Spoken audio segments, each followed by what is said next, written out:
Hello, I am Rahul and today I am going to discuss the second experiment of Digital Signal Processing Lab. It is the application of autocorrelation function for analysis of signals. Autocorrelation, also known as serial correlation, is the correlation of a signal with a delayed copy of itself as a function of delay. Informally, it is the similarity between the observations as a function of time lag between them. Now let's look at the properties of autocorrelation function. Autocorrelation function is an even function. So r of tau equal to r of minus tau, and the first value obtained in the autocorrelation function, that is r of 0. It is the mean square value and is also known as the energy of the signal.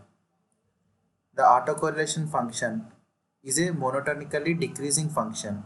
So r of 0 is always greater than equal to modulus of r of tau. So r of 0 is the maximum value obtained from the autocorrelation function. And if a input signal is a periodic function, is a periodic signal, then the autocorrelation function is also a periodic signal. Now let's look at the significance of autocorrelation function in calculating the period of the signal. Autocorrelation function helps in finding the period of the signal. The procedure is as follows. First of all, the given input data is loaded into the Arduino software, and then the autocorrelation function is computed. Then the location of the first zero crossing point of the autocorrelation sequence is computed. Then a window is constructed from the first zero crossing point to the last value of the autocorrelation function vector. The maximum value specified in the window is obtained, and also the maximum location, which is Lmax. So the maximum amplitude location after the first zero crossing point is computed as Lmax1 equal to first zero crossing point plus Lmax, and the period of the signal is computed as Lmax divided by Fs, which is the sampling frequency of the signal. And the frequency of the respective signal can also be computed by reciprocating the period. This is the graph of an autocorrelation function, which is plotted on the time axis and on the amplitude axis, and it is a monotonically decreasing function, and we can here see the plot, and we can see the plot here. And first of all, we are computing the first zero crossing point of the function from the 0th index.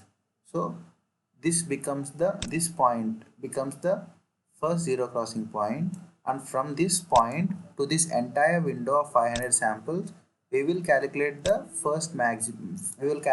maximum value of the autocorrelation function. In this example, we obtain the maximum value at this peak point. So the total distance from the 0th position, that is from here to here, it is the peak distance of the peak, and now we can obtain the period as shown in the above formula. Lmax1 by Fs gives the period. Similarly, we can obtain the frequency. Now let's look at the code.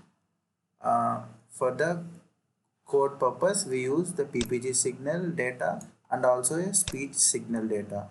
The PPG signal is a pre-recorded data and is sampled at 100 Hz frequency, and the speech signal is sampled at 8000 Hz frequency. The speech signal is recorded using the Audacity software, and then the speech values are obtained using the MATLAB software. And calculation of period and BPM of a PPG signal. Period equal to Lmax divided by Fs. Here Fs equal to 100 Hz. This period corresponds to 1 second. We need the beats per minute, so the formula modifies as 60 divided by period. And calculation of period and pitch of a signal. Period equal to Lmax1 divided by sampling frequency. Sampling frequency is 8000 Hz. So the pitch frequency obtained is 1 upon divided by period. Now let's look at the code.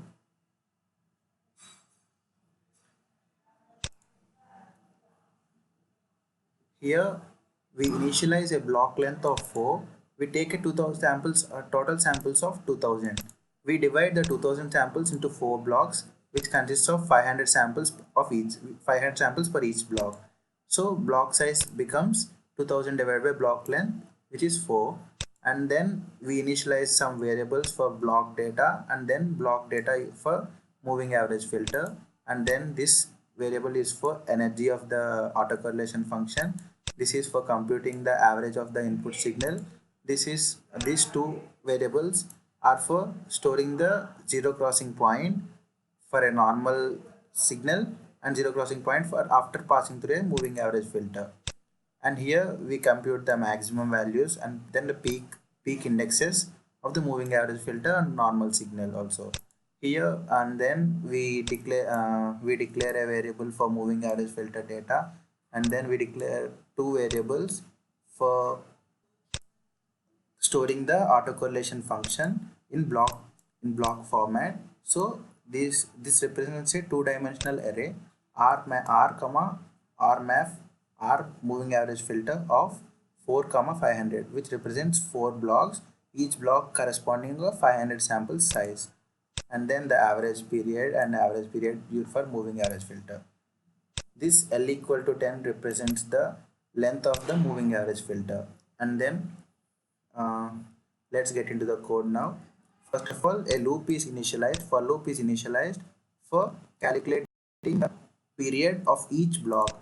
So for 4 blocks, we write a for loop. Initially, we load each 500 samples of data from the input signal to the variable block data. Only 500 samples are stored at a time in the block data, and then the average of the block data is computed using this loop. After computing the average, we subtract the average from the whole signal so that the signal reaches its mean position. And then autocorrelation is computed to this mean average signal block data. Autocorrelation function is as follows, and the formula for autocorrelation function is as follows: Rm equal to 1 by R0 sigma n equal to 0 to n minus m minus 1 x of n into x of n plus m, where m equal to 0, 1, n minus 1, and so on. Here the signal is multiplied with a delayed copy of itself. The autocorrelation function can also be coded. The autocorrelation function can also be coded in Arduino software. The code for the Arduino function is as follows. Here we initialize two for loops. One for loop for setting the block data into block data, and another for loop for computing the each autocorrelated value and then storing each value in the autocorrelation function. And then after calculating the autocorrelation function, we need to normalize with the energy. So we obtain the autocorrelation function in a two-dimensional matrix format, R of W comma I, where W represents the block index, and for each block index we need to normalize the function. So R of W comma 0 represents the energy of the energy of the signal. So we need to divide the whole signal by this energy so as to obtain the normalized autocorrelation function. This is the part for the normalized autocorrelation function. After that, we need to find the first zero crossing point. This part of the code shows computation of first zero crossing point. This R of W comma I into R of W comma I, W of I plus 1 should be less than 0. Then the first zero crossing point is obtained, because a positive value and a negative value multiplication can only be obtained only if a 0 is obtained in between those two values. So that is the logic behind this for loop, and the zero crossing point is obtained. Now we compute the peak index from that zero crossing point to the final window size, that is ZCR plus 1 to 500 samples. We compute this for each block, and then the maximum is stored in the maximum of the autocorrelation function is stored in the max variable, and the peak index is stored in the variable peak. So we obtain the peak value here, and then we can compute the period and beats per minute of the block, each block separately. This part represents the printing of the beats per minute and original signal and period of the original signal. Now we need we computed the beats per minute and period of the original signal without filtering in real time. But after, for example, if we use a moving average filter, which acts as a smoothing filter, we can also calculate the beats per minute and the period of the original signal, so as to look upon for the error. The same procedure is followed, except that initially each block data is filtered using the moving average filter, and then this part of the code represents the moving average filter part. Here two loops are initialized, one for calculating each sample, and the other for storing the sample within the assigned variable. And then this part of the code varies from the top part as shown above, and then the autocorrelation for each block is computed. This is the same code shown above, and then normalizing of the autocorrelation function, and then computing the first 0 crossing point, and then peak finding the peak, and then printing the printing the period and beats per minute in the using the moving average filter. Now we compute the average period. We computed period and beats per minute for separate blocks. So we need to compute the average period and average BPM for all the 4 blocks, and this part of the code represents the computation of average period and average beats per minute. And now let's run the code.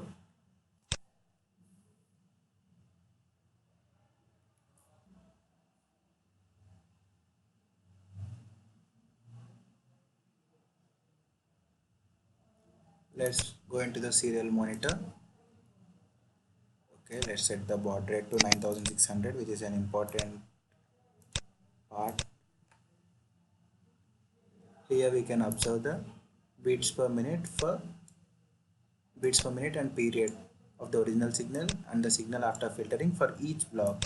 This whole part represents block 1, this one represents block 2, block 3 and block 4, and these two represents the average period of the 4 blocks. We observe that after passing the signal through moving average filter and before the original signal, both the average beats per minute is 65.40 only. So error is 0. Similarly, this kind of procedure can be followed in the case of a speech signal, and also the pitch frequency and pitch period can be computed. Everything remains the same in this code also, except that the computation of the pitch frequency and the period only changes. That is, here the sampling frequency is 8000 hertz and we need the pitch frequency. So pitch frequency is nothing but the 8000 divided by the peak index obtained. So the same procedure, the explanation of the code is the same. So now let's get into the output.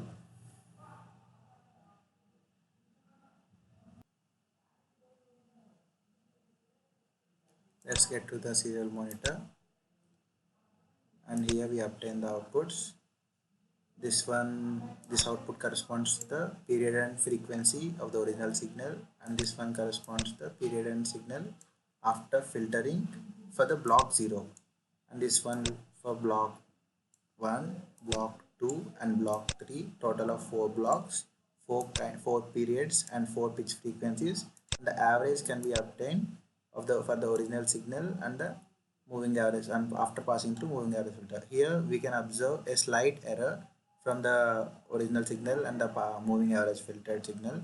150.94 is the pitch frequency of the original signal and the moving average filter 151.66. So using the autocorrelation, we found the pitch frequency and pitch period for the speech signal and the beats per minute and period of the PPG signal.